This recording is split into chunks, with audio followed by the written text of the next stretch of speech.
May 15 ഇന്ന് മുതലാണ് സ്ത്രീകൾക്ക് KSRTC യാത്ര സൗജന്യമാക്കുമെന്ന് AICC general secretary KC Venugopal തിരഞ്ഞെടുപ്പ് മാനിഫെസ്റ്റോ അവതരിപ്പിക്കവേ പ്രഖ്യാപിച്ചത്. ഇന്ദിരാ ഗ്യാരണ്ടി എന്ന പേരിലെ 5 വാഗ്ദാനങ്ങളിൽ ഒന്നായിരുന്നു ഈ സൗജന്യ യാത്രാ പ്രഖ്യാപനം. തിരഞ്ഞെടുപ്പ് പ്രചാരണ വേളയിൽ ഏത് KSRTC ബസ്സിൽ ഏത് റൂട്ടിൽ വേണമെങ്കിലും സൗജന്യമായി യാത്ര ചെയ്യാമെന്നാണ് VD സതീശൻ പറഞ്ഞത്. ഇപ്പോഴത്തെ UDF അധികാരത്തിലേക്ക് എത്തിയിരിക്കുന്നു. തിരഞ്ഞെടുപ്പ് ഫലം വന്നതിനു ശേഷം കോൺഗ്രസ് നേതാക്കൾ ഇതേക്കുറിച്ച് മിണ്ടിയിട്ടില്ലെങ്കിലും UDFന്റെ സൗജന്യ ഗ്യാരണ്ടി പ്രതീക്ഷിക്കുന്ന സാധാരണക്കാരായ വീട്ടമ്മമാർ ഏറെയാണ്. പദ്ധതി നടപ്പായാൽ സാമ്പത്തിക പ്രതിസന്ധി അനുഭവിക്കുന്ന KSRTCയുടെ ഗതി എന്താകും എന്ന ആശങ്കയും ഉയർന്നു കഴിഞ്ഞു. ഈ വിഷയമാണ് ഇന്ന് സ്പോട്ട്ലൈറ്റും പരിശോധിക്കുന്നത്. KSRTCയെ കട്ടപ്പുറത്താക്കുമോ വനിതാ സൗജന്യ യാത്ര? UDF പ്രഖ്യാപിച്ച 5 ഗ്യാരണ്ടികളിൽ ശ്രദ്ധേയമായ ഒന്നായിരുന്നു KSRTC ബസ്സിലെ സൗജന്യ യാത്ര. വനിതാ യാത്രക്കാരുടെ എണ്ണം ശേഖരിക്കുന്നതിന്റെ ഭാഗമായി KSRTCയിൽ ജെൻഡർ ടിക്കറ്റുകൾ നടപ്പിലാക്കാൻ ശ്രമം നടത്തിയിരുന്നു. സർക്കാരിന്റെ അനുമതി ഇല്ലാതെ യാത്രക്കാരുടെ വ്യക്തിഗത വിവരങ്ങൾ ശേഖരിക്കുന്നതിനെതിരെ വിമർശനവും ഉയർന്നതാണ്. എന്നാൽ പുതിയ സാഹചര്യത്തിൽ സർക്കാർ വരാത്തതിനാൽ തന്നെ ഈ നീക്കം നിർത്തിവച്ചിരിക്കുകയാണ്. വകുപ്പ് മന്ത്രി ഇല്ലാത്തതിനാലും വിവരം ശേഖരിക്കുന്നതിനുള്ള സർക്കുലർ ഇല്ലാത്തതിനാലുമാണ് നടപടി നിർത്തിവച്ചത്. തുടർ നടപടികൾ പുതിയ സർക്കാർ അധികാരമേറ്റതിന് പിന്നാലെ ഉണ്ടാകുമെന്ന് KSRTC അധികൃതർ അറിയിച്ചിട്ടുണ്ട്. 2026 ജനുവരിയിലെ റിപ്പോർട്ടുകൾ പ്രകാരം കേരളത്തിലെ പൊതുമേഖലാ സ്ഥാപനങ്ങളിൽ ഏറ്റവും കൂടുതൽ നഷ്ടം നേരിടുന്നത് KSRTC ആണ്. ഏകദേശം 1580 കോടി രൂപയുടെ നഷ്ടം. ഉയർന്ന ഇന്ധന ചെലവ്, ജീവനക്കാരുടെ ശമ്പളം, പെൻഷൻ വിതരണം എന്നിവയാണ് പ്രധാനപ്പെട്ട ബാധ്യതകൾ. സംസ്ഥാനത്ത് 4500 ബസ്സുകളിലായി 14.78 ലക്ഷം കിലോമീറ്ററാണ് ഒരു ദിവസം KSRTC സർവീസ് നടത്തുന്നത്.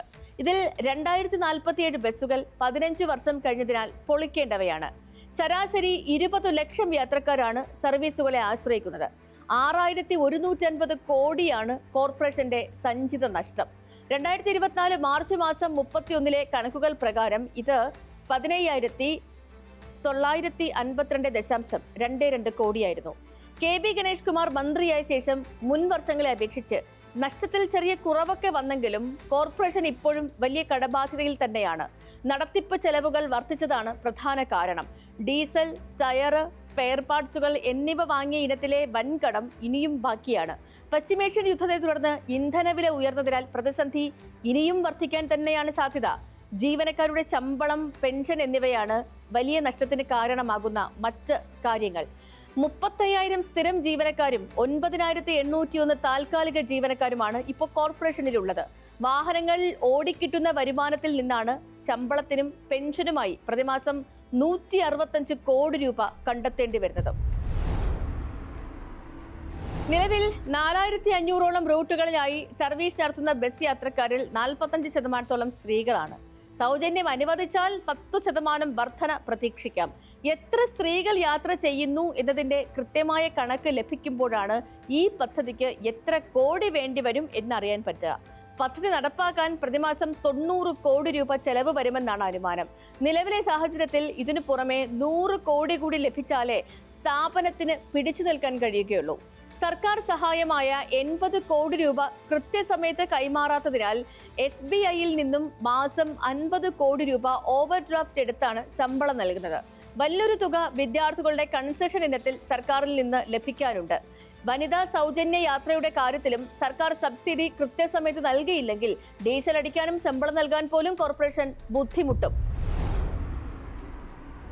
സൗജന്യ യാത്ര നടപ്പിലാക്കിയ അയൽ സംസ്ഥാനങ്ങളിലെ അനുഭവങ്ങൾ നമുക്ക് മികച്ച പാഠങ്ങളാണ്. ഇപ്പൊ കർണാടകയിലെ ശക്തി പദ്ധതിയുടെ കണക്കനുസരിച്ച് പ്രതിമാസം ഏകദേശം 300 കോടി രൂപയാണ് ഈ സർക്കാരിന് ചെലവ് വരുന്നത്. ഇതിന് സമാനമായ ഒരു തുക കേരള സർക്കാരിന് കണ്ടെത്തേണ്ടി വരും. തമിഴ്നാട്ടിൽ കുറഞ്ഞ ദൂരപരിധിയുള്ള സിറ്റി ബസ്സുകളിലാണ് സൗജന്യ യാത്രയുള്ളത്. ഡൽഹിയിൽ വനിതകൾക്ക് സൗജന്യ ബസ് യാത്ര ഉണ്ടെങ്കിലും അതിന് ആധാർ ആവശ്യമാക്കാനുള്ള നടപടികൾ സ്വീകരിച്ചു വരികയാണ്. കേരളത്തിലെ പൊതുഗതാഗതത്തിന്റെ സിംഹഭാഗവും കൈകാര്യം ചെയ്യുന്നത് സ്വകാര്യ ബസ്സുകളാണ്. സ്വകാര്യ ബസ് ഉടമകൾ ഈ പദ്ധതിക്കെതിരെ ശക്തമായ പ്രതിഷേധവുമായി രംഗത്ത് വന്നിട്ടുമുണ്ട്. KSRTCയുടെ സൗജന്യ വനിതാ യാത്ര നടപ്പായാൽ സ്വകാര്യ ബസ്സുകൾ സാമ്പത്തികമായി തകരുകയും അത് ലക്ഷക്കണക്കിന് തൊഴിലാളികളെ ബാധിക്കുകയും ചെയ്യുമെന്ന് ഇവർ ആശങ്കപ്പെടുന്നു. സൗജന്യ യാത്ര വരുമ്പോൾ യാത്രക്കാരുടെ എണ്ണം കൂടും. ഇതിനനുസരിച്ച് കൂടുതൽ ബസ്സുകൾ നിരത്തിലേക്ക് ഇറക്കിയില്ലെങ്കിൽ തിരക്ക് വർദ്ധിക്കുന്നത് മറ്റ് യാത്രക്കാരെ പദ്ധതിയിൽ നിന്നും അകറ്റാൻ കാരണമാക്കും.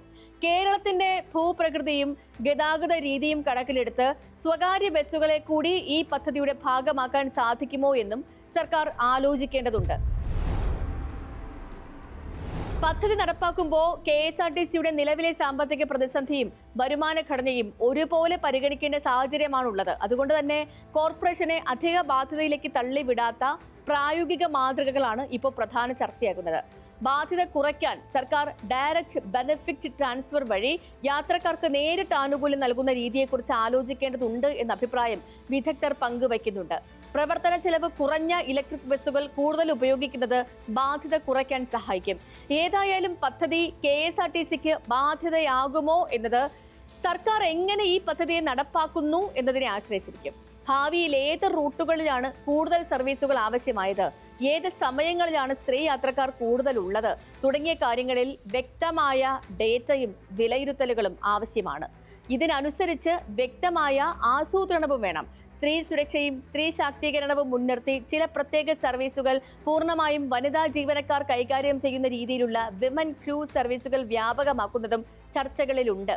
KSRTCക്കുള്ള നഷ്ടപരിഹാരവും സബ്സിഡിയും കൃത്യസമയത്ത് സർക്കാർ നൽകുകയും സ്വകാര്യ ബസ് ഉടമകളുടെ ആശങ്കകൾ പരിഹരിക്കുകയും ചെയ്താൽ പദ്ധതി വിജയകരമായി വന്നേക്കാം. അല്ലാത്ത പക്ഷം ഇത് സംസ്ഥാനത്തിന്റെ ഗതാഗത മേഖലയെ ഒന്നടങ്കം പ്രതിസന്ധിയിലേക്കും ആക്കിയേക്കാം. മറ്റൊരു വിഷയമായി സ്പോട്ട്ലൈറ്റ് നാളെ വീണ്ടും ഇതേ സമയം. നമസ്കാരം.